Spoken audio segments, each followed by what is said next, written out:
On the Authentic Persuasion Show today, I have with me Kristin Sherry. I'm going to try to get this right. Programmer turned business intelligence analyst turned operations leader turned L&D leader turned career transition coach turned entrepreneur. She is the creator of the YouMap profile creator and system, which helps uncover the secret sauce of each person, which I love. I can't wait to talk about. She's written so many books with more on the way, especially focused at helping children uncover their gifts earlier on in life, which I know for me, I really wish I had had that growing up. Would have made life a little easier. Either way, I'm super excited for this. It will be tons of fun. Kristin, welcome to the Authentic Persuasion Show. Thank you, Jason. Really excited to talk to you. I have actually only ever been on one podcast that was sales focused, and I thought I have something to say even though I'm not in a sales role per se. And so I'm excited to share sort of a business owner perspective. And it's super interesting for me because I put you in the category of business owner. You're also, which we talked about right beforehand, you're actually a salesperson and you've finally embraced that role. Then you're also what I would call a service provider or a vendor because you're helping other people in their businesses, with what you do, because you certify coaches, you have training programs, you do all these things that is basically a vendor service. And so you see things like within your own company, within your own role, with what you see in other companies. The hardest part will be keeping this to 30 minutes if we can today. So let's talk about, I was super curious to start. Where did you get the idea for this, or how did the YouMap come about, and why did you take on developing this? Well, I started as a coach myself, and I would go into coach forums and say, what tools are you using? But everyone else in the forum was asking that question too. So we were all asking that question. So I thought, okay, well, even these people with all these certifications don't really know what the framework is, that winning framework. And so I started asking people, well, what are you trying to accomplish for your customers? Rather than just pick tools and force people through it, like, what are their goals? Maybe we should be thinking about this a little differently. So I interviewed about 2,000 people, and I had these conversations with people, and I just listened about what makes you really fulfilled in your career and what just brought you a lot of misery. And I started to categorize what people were telling me to find the themes. And that's where the 4 pillars of career fit came, not because I made up 4, but that was the voice of the customer telling me these are the things that are the problem. And it connected to, I don't really use my gifting. I feel like I'm going against the grain of what I'm good at, or I feel really violated at work. I feel disrespected. I feel like people aren't honest with me. There was this anxiety around values violations. The third thing people would say always had an energy component. I'm really exhausted. I feel like I got hit by a dump truck at the end of the day. I don't feel like going anywhere. I just want a nap. There was all this energy language, and that was people doing burnout skills. And then the fourth thing was people saying, I just don't feel like this meets my needs, my preferences, my motivations. I'm not interested in this. And that sort of connected to who they were. Like, so it's, how do I like to work? Why do I work? What do I want to work on? And who am I? Those were the 4 questions. And so I thought, okay, what tools are out there in the market to tell me this? And I couldn't find any. So I started to try to patch things together. And finally I said, the heck with this. I'm going to have to create something that gives me what I need instead of trying to force people a square peg into a round hole. And I had no intention of sharing it with the world. But when my clients started sharing it with people, I started getting phone calls from recruiters, coaches, people in HR. Where did you get this? Can I use this too? And I thought, well, I guess I'm going to have to create a certification program. And before you knew it, in less than 2 years, I had certified people in 22 states and 7 countries around the world. And I just like, how is this happening? Well, and it sounds like you found the secret sauce of helping people figure out their secret sauce, right? I mean, it's, you said it, it's the square peg in the round hole. I know from leading teams, hiring, unfortunately firing and or moving people around in organizations to get that right fit. Most people just don't know. They fall in. I know I was that way. I felt like a leaf floating in the wind for a very long time in my life and Hmm. beat myself up about it mentally. Oh, I And, relate. that was hard. Yeah. Yeah, I relate to that. I feel like other people drove my career. I was not an architect of my career.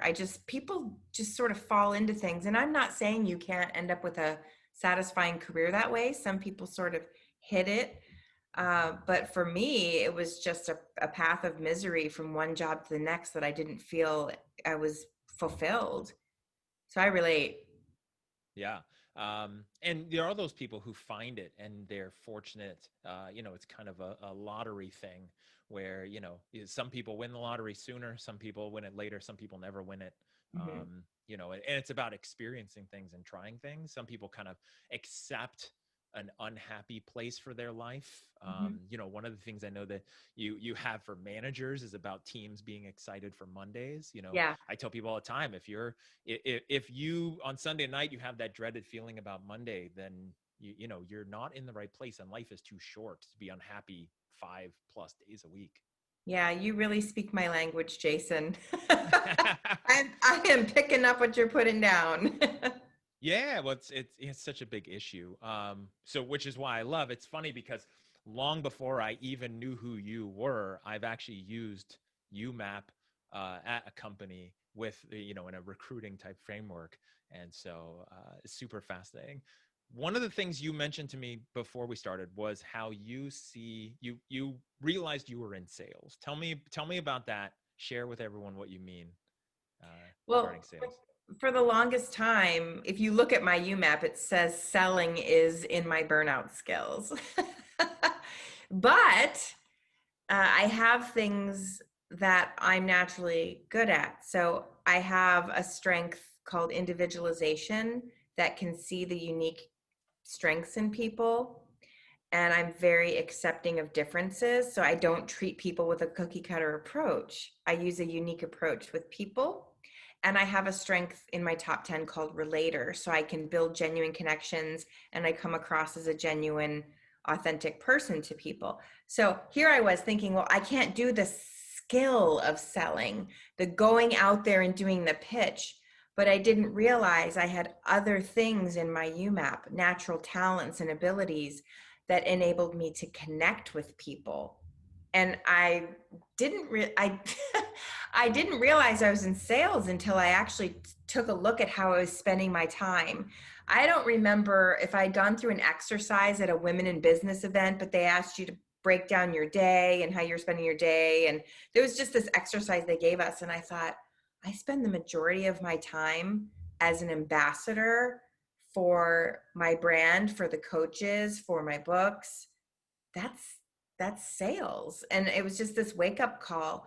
And I thought, well, I'm not good at sales though, but I'm not good at sales. But yet I had this 90% conversion rate of prospects to customers. And I had people coming to me to buy, even though I hadn't reached out to them. And then all I had to do was have a conversation with them to answer some questions and listen to their needs. And I thought to myself, I'm spending pretty much all of my time when I'm not writing books selling. That is what I'm doing. But I didn't know it was selling because it didn't feel like selling. It didn't look like selling, didn't smell like selling, because selling is this.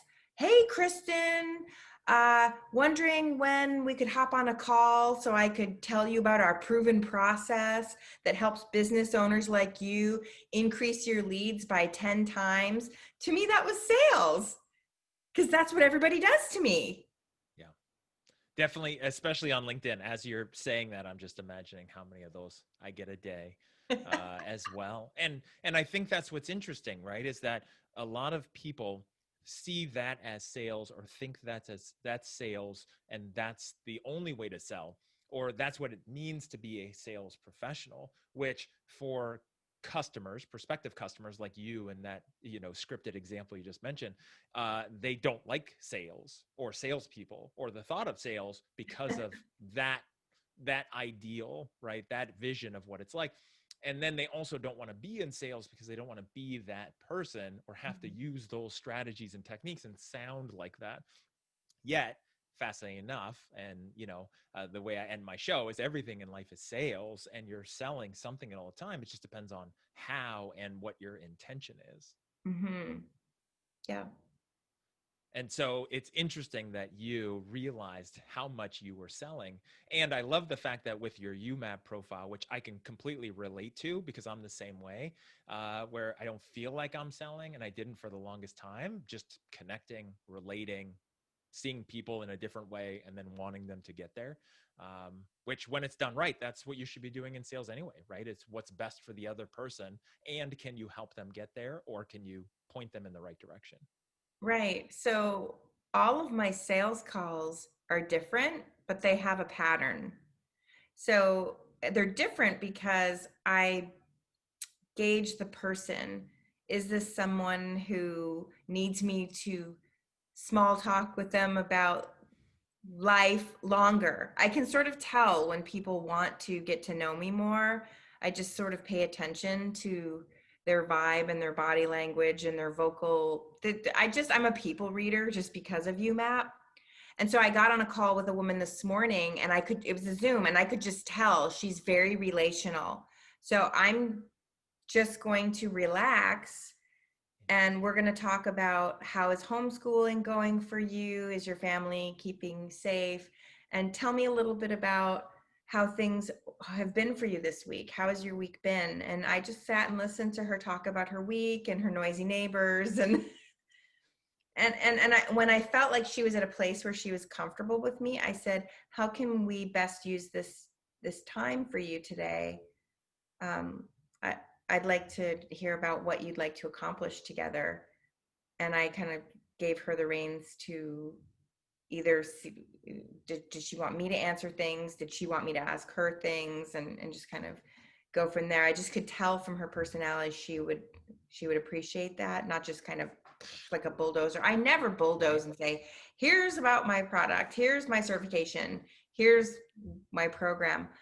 I say, talk to me about what you're currently doing, who are you helping, and tell me a little bit about why you wanted to talk to me today.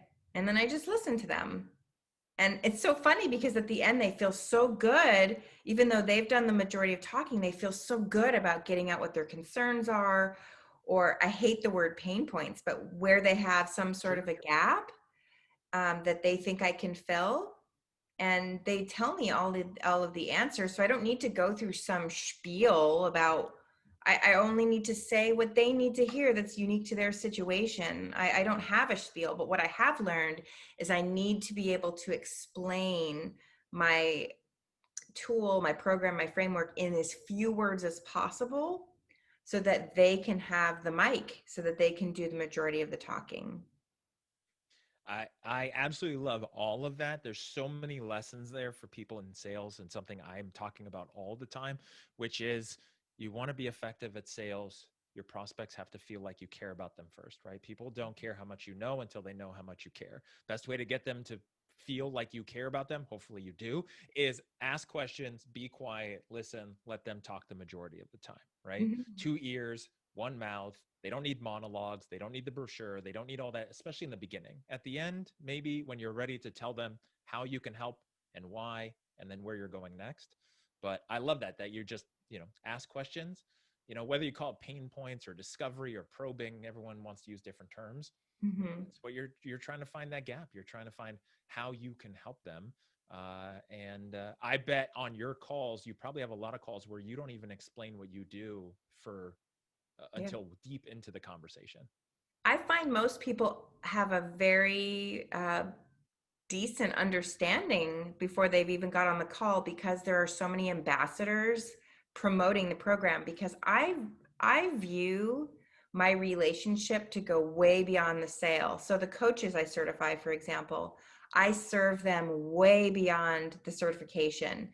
I'm always thinking of business ideas for them, ways they can grow their business using YouMap. I'm creating new resources for them. We have a LinkedIn group. We have a monthly call where we get on the call and help one another. I've created a community, and these coaches have become friends with one another. Any certification I ever had, I went to a training. None of us were like really introduced to one another beyond some silly icebreaker they had us do, but they didn't provide us each other's contact information. They didn't host anything or house anything where we could get in touch. It was just sort of on you, of the person you sat next to. But I've really built a community. And so there's this family feeling. And so what happens is all of these people who've been certified, they're the ones out there being an ambassador for this tool that has transformed their own business. So I focus on, I always say that people have to feel like you gave them more than what they paid for. Mm-hmm. So I think my friend Bob Sager was the one that first taught me that lesson. And I always tried to really serve and add so much value to the coaches. So they're really the ones that are out there selling, because they're just speaking from their heart on how they feel about the program. So I don't really have to sell, and I close. I'm a closer. Yeah. That's awesome. And in there, another lesson, which applies for you, obviously, because you have these ambassadors and people are coming to you mostly because they know you or they've heard about you. But for everyone else, is the shift in general, where prospective people, before they talk to a salesperson, most likely has done research, has all of the information at their fingertips, and isn't looking for that salesperson to give them info or monologues or tell them a lot of info. Especially in the beginning, they just want to know if you can help them or not. And I see so many salespeople that are still stuck in that classic mode of talking, right? They think their job is the sales pitch and the presentation, and most people don't need that anymore. Yeah, I had a really good mentor. He wrote the book, The Ultimate Sales Revolution.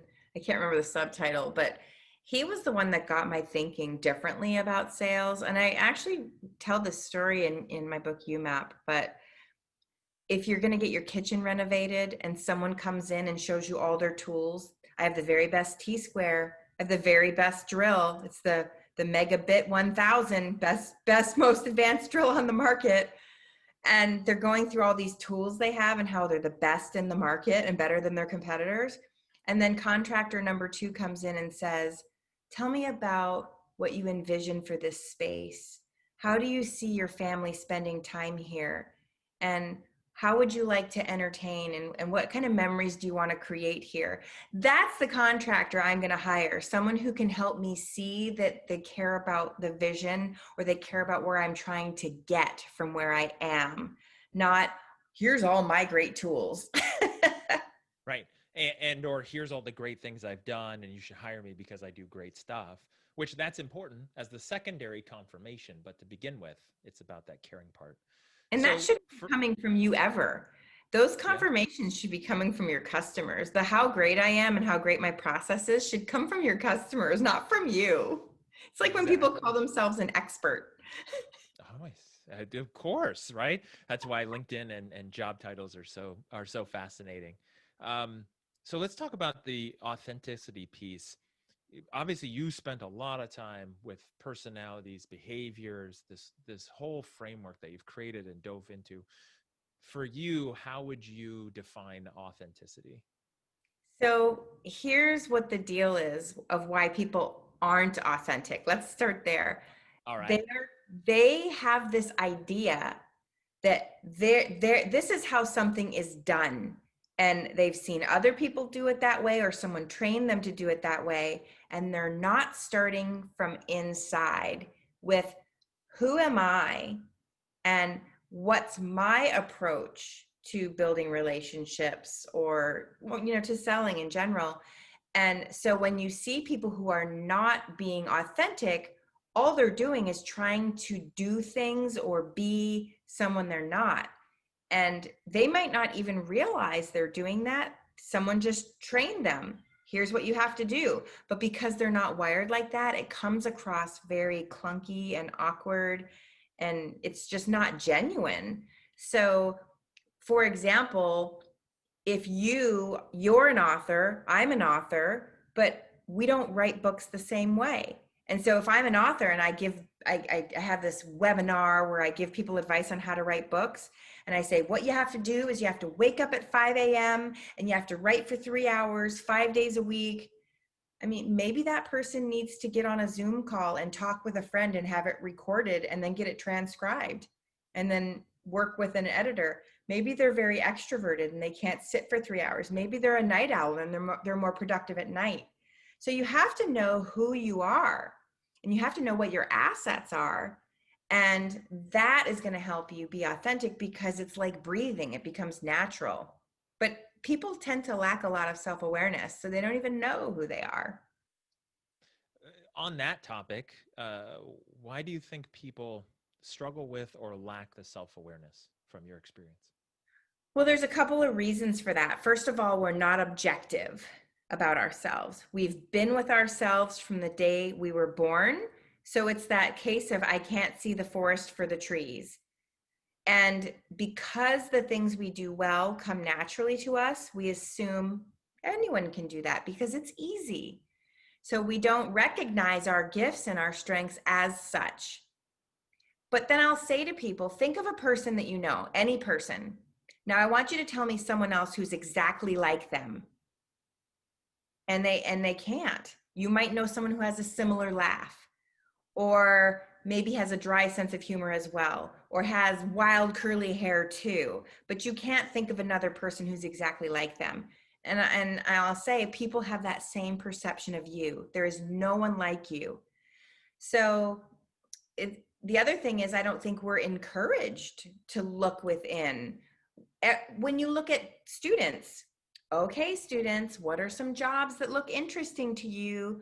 Sometimes it's even worse than that. What college do you want to go to? Well, all my friends are going here. And okay, what do they offer in their course catalog? Well, that looks good. And then they graduate and say, what jobs do you do with this? I mean, everything is putting the cart before the horse. You should start internally. What am I really good at? What do people say that I'm really good at?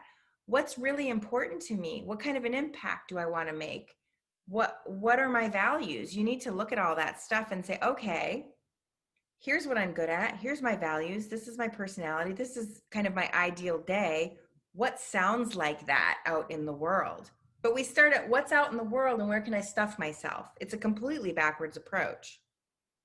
Well, and especially handed down from generations striving for stability. Let's say, there was the Great Depression era and then the baby boomers after that. And it's like, okay, get a job, get a paycheck, have a retirement, just survive. Like, because the previous group really got punched in the face. And of course, that's what we're living through right now.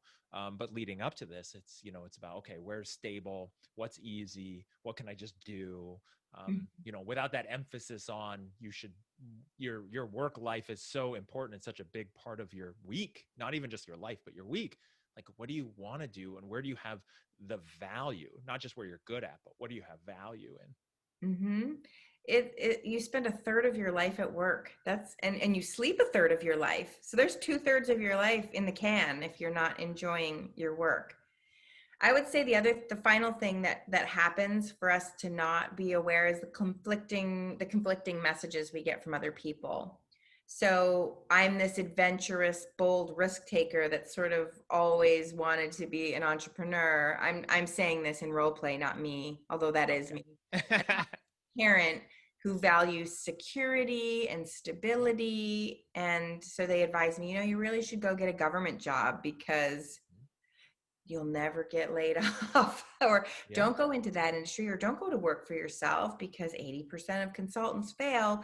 And you hear people giving advice out of their values. So don't become an artist. You won't make any money. Meanwhile, this person may not even need much or value status or wealth or any of those things.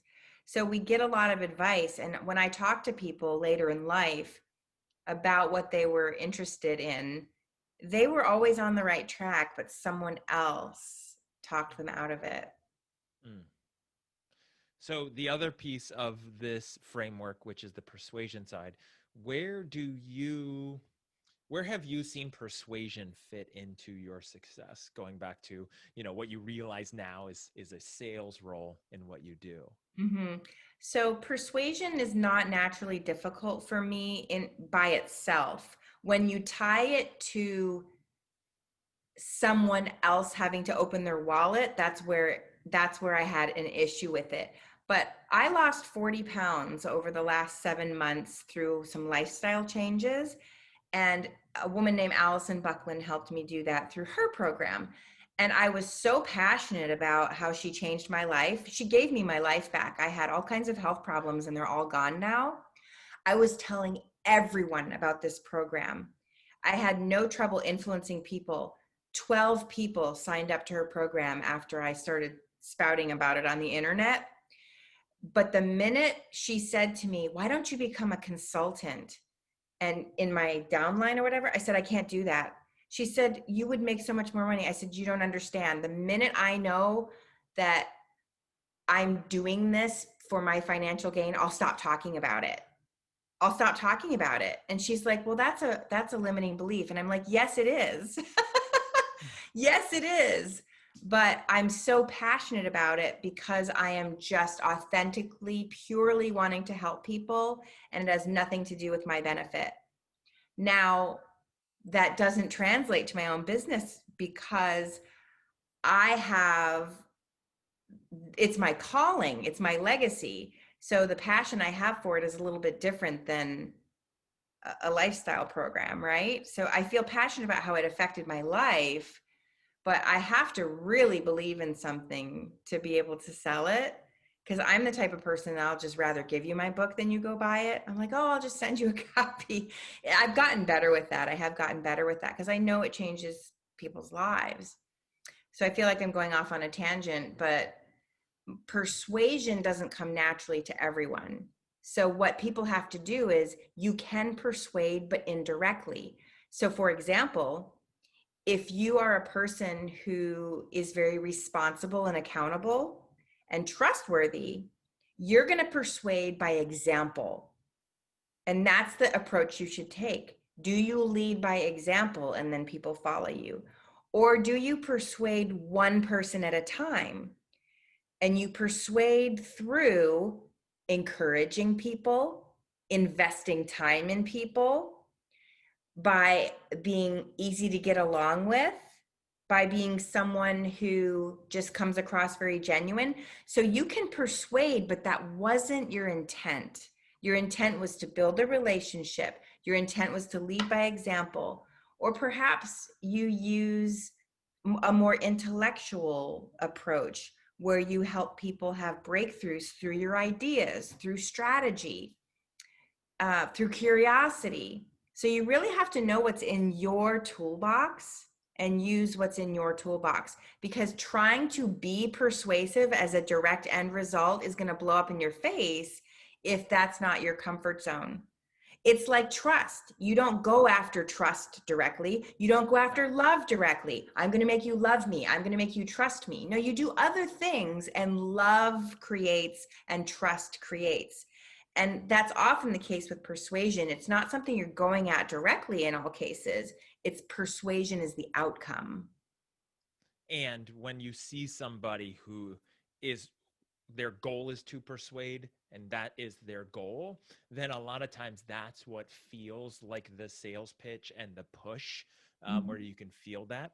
And I think there is a real balance there, like you said, where for the weight loss, you wanted to share it and you wanted to persuade people, but there's no monetary thing in there. And I think maybe that's because it wasn't you doing it. So you knew that you couldn't control the program, the results, like it wasn't your thing, you were selling for somebody else. and Right. and also very personal, obviously, something limiting in there, like you said.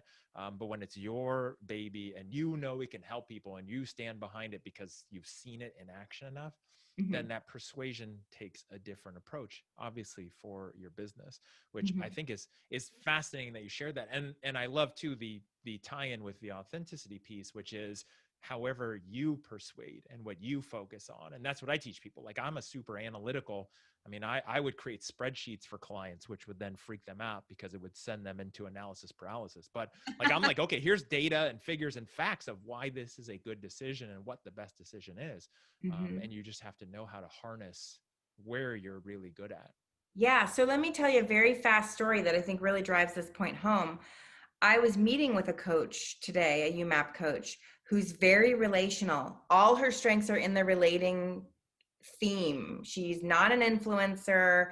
She's very private and she's a listener, not a talker. And she said, I just not sure. I'm not sure how I'm going to grow my business when it's not me to just put myself out there on the internet. And I said, what I want you to do is create the ideal person that you want to talk to and bullet out who they are.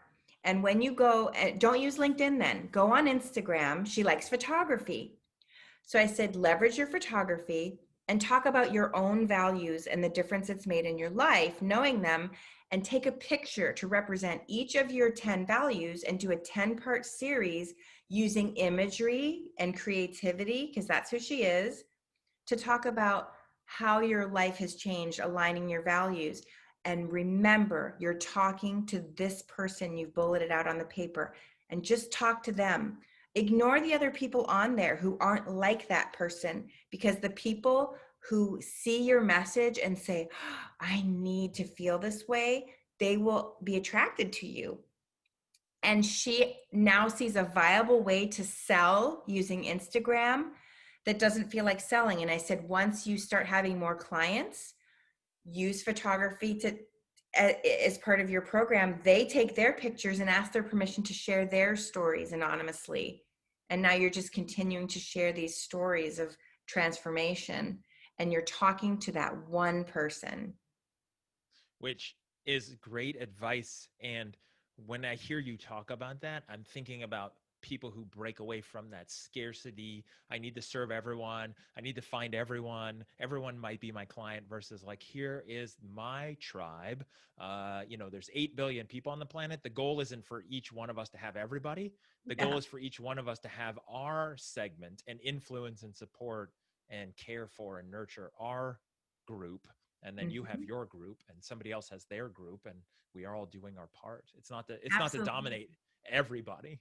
No, I get people all the time trying to convince me that they could set up these sales funnel emails for Yep. me. And I'm like, Yep. you don't understand. There is a certain person who becomes a UMAP coach. They're always heart-centered people who care about others. They're people who have a mission, who care about making a difference. Those are the types of people who are attracted to my program. People who want to help people transform their lives and just be happy. These are not people who are like, ooh, I can add this service and I can charge $2,500 more for my package and really level up into the deep six figures. Like, those are not the people who get certified in UMAP. And so I say to people who try to convince me to do this push marketing with these funnels and everything, I'm like, that's not my business model. Yep. And I know the people that I'm trying to reach, and I'm reaching them just fine in a human way without annoying them with emails. And I think that's important, right? And also the self-awareness and the joy in understanding who your audience is, who your target is. Everyone has something different. And Mhm. then being secure enough to know that and confident enough to know, like, here's who I speak with, right? And I have clients who have different companies that do different things, and they all have their own audience, their own person. Sometimes funnels work, sometimes funnels Yeah. don't work. But you just got to know and not be excited by the shiny new thing that seems like it could be the golden ticket. If it doesn't apply to you, it will never work long term anyway. Yeah, Allegra Stein, she calls this the coaching industrial complex, where consultants Oh, and I coaches love it. are told, like, here's you need to start building your business and building your funnels and doing all of these things without even stopping to. It's like she uses a bakery analogy, that people try to get people to go build their bakery without getting their ingredients and seeing, what kind of a baker am I first, Yeah. and then Doesn't see, matter. Just get a bakery. yeah, you That's all just that need a matters. bakery. Yeah. Doesn't matter what you just sell bagels. You need bagels. Bagels sell. Yeah. What you bake is the easy part. You just go make a bakery. That's, get you six figures. That's it. Um, what is your definition of success? So that's definitely rooted in your values. So my number one value is love and connection. So when people in my life feel loved by me and I feel loved by them, that is my number. If I'm traveling too much and I feel disconnected from people I love, I know I'm not on the path to success. So that's the number one thing. My number two value is autonomy. So when I know that other people are not controlling my outcomes or controlling what I'm working on, that is success. And my third value is making a difference in people's lives. So when I get feedback that people's lives are transformed, that is my success. Nothing in my success formula has anything to do with money. Does that follow? It does, but that is not how I gauge success. If I was making deep seven figures and I couldn't see how people's lives were changed, that would be empty for me. I love it. I totally can relate, and it makes sense. Um, when you were a kid growing up, what is it that you wanted to do? Where did you I think your want life was going to go? I wanted to be a police officer when I was a little kid because my dad was a police officer. Got it. And he was like, it's a terrible job. You don't want to do that. My Uh, father is very high in responsibility and in empathy. And so that was a very difficult 31 years I for bet. him being an accountable person that had empathy. He had this constant inner Yeah, battle. I could see it. And then as I got older, I wanted to be a doctor. So I actually did go to college for neuroscience. But then when I had an informational interview with the neurologist, I was like, I liked the studies, but the actual day to day was not like dissecting brains was fun. I loved dissecting brains and identifying cranial nerves, but I was Yeah. like missing Christmas with my family because somebody fell and hit their head and I got to rush in. Yeah, I didn't. He said, do you want to have kids? Do you want to get married? Because this career isn't really very conducive to family life. And remember what I told you my number one value was Right. love and connection Love. with people I Yeah. care about. I didn't know that was my value at the time, but But you that could tell. value felt violated when he told me what his day to day was like. It makes sense. Last question: the the destination or the journey? Oh, absolutely the journey. Because you know what? The mysteries of life are beautiful. You get taken on these unexpected turns, and if you get hung up on your destination, you miss the beauty of those mysteries of life. I could not have planned the destination of where I was, and I would have really missed the boat. Yeah, love it. Kristin, thanks for being on the Authentic Persuasion Show. So I know that you're super active on LinkedIn. For anyone that wants to find you on there, Kristin Sherry. MyUMap.com is your main site for that. You also have kristinsherry.info. Anywhere else, does that cover it for you? No, you did your research. Well done, Jason. You are a sales Thanks. guy. Well, and I love the stuff you're doing, and I want to be an ambassador for that as well, because I know how valuable that is in the self-awareness piece that most people are missing. So I Mhm. appreciate it. Thanks for being on the show. Thanks for sharing this, and thanks for doing what you're doing to help transform people within the world. It was a pleasure, a wonderful way to spend my evening. All right, take care. Thanks.